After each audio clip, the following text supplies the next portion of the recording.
یوې ښځې د جراحي عملیاتو پر مهال اور واخیست او مړه شوه. دا چې د دې ښځې عمر څومره و او ولې عملیات کېدله او ولې به د عملیاتو پر مهال اور واخیست، د دې ویډیو په کتلو کې به تاسو ته ښکاره شي. سلامونه او درنښت مې در سره ومنئ. افغان اپډیټس یوټیوب چینل دا د یو ځل بیا درته ډېره زړه پورې ویډیو چمتو کړې ده. د رومانیا په یو روغتون کې یوې ناروغې ښځې د جراحي عملیاتو پر مهال اور اخیستی او وروسته له سوځېدنې له کبله یې ساه ورکړې ده. دا پیښه د دسمبر په 22 نیټه د بخارست ښار په یو روغتون کې رامنځته شوې ده.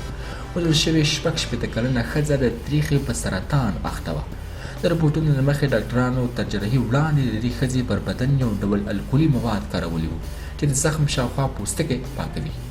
خو وروسته ډاکټرانو د جراحۍ لپاره برېښنایي چاړه کارولې ده او کله چې دا چاړه پر الکولي موادو لګېدلې نو د ناروغې ښځې ټول بدن اور اخیستی. د دې تېروتنې له کبله د ښځې د بدن 40% برخه سوځېدلې وه او یوه اونۍ وروسته یې روغتون کې ساه ورکړه. ځایي رسنۍ وایي چې پولیسو د دې ښځې د وژل کېدو په تړاو قضیه پرانیستې ده. کورنۍ وایي چې دوی ته یوازې دومره ویل شوي وو چې دا پیښه یو تصادف و او نور خبر نه وو چې د جراحۍ پر مهال څه پېښ شوي وو.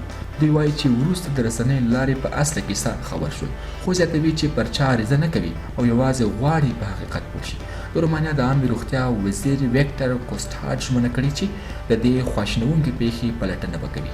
نوموړي په یوه اعلامیه کې ویلي د دې پیښې باید درس واخیستل شي او وزارت به یې د حقیقت معلومولو لپاره هر ډول اړین ګام واخلي. پرسیال وزیر هوراتیو مولبان ویلي ډاکټران باید خبر وای چې کله د جراحۍ لپاره برېښنایي چړه کارول کیږي نو باید د ناروغ پر پوستکي الکولي مواد ونه کارول شي. د اروپایي ټولنې په غړو هیوادونو کې رومانیا هغه هیواد دی چې پر عامه روغتیا تر ټولو کمې پیسې لګوي. دې هیواد کې د زیږون پر مهال د ماشومانو مړینه هم په اروپا کې تر ټولو ډېره ده.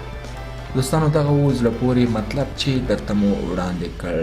د خوښونې ترڅنګ ضرور در سره لایک او شیر کړئ او د نورو راتلونکو مطلبو اورېدو او خبرېدو لپاره زموږ افغان اپډیټس یوټیوب چینل در سره سبسکرایب کړئ. مننه او ښه وخت.